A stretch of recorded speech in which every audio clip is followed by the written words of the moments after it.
Hi, my name is Tracie Thompson, and I lived in my bungalow in Belmont Cragen for about 7 years since October 2016.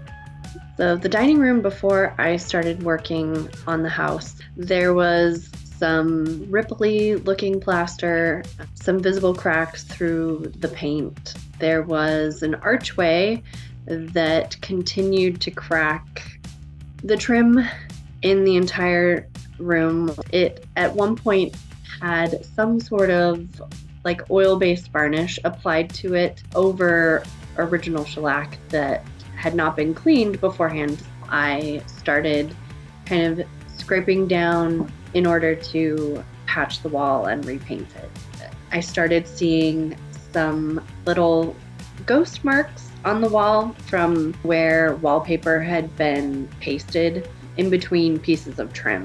I'm also uncovering marks where trim would have gone. When we originally bought the bungalow, our realtor pointed out a bunch of trim in between the floor joists of our basement ceiling. I ended up teaching myself how to replaster. While I was working on the walls, I was also stripping the crown molding in place and the baseboards in place. The trim that I had found in the basement, it really didn't take much to get the old finish off, and then 5 or 6 coats of new shellac, and it was ready to be reinstalled.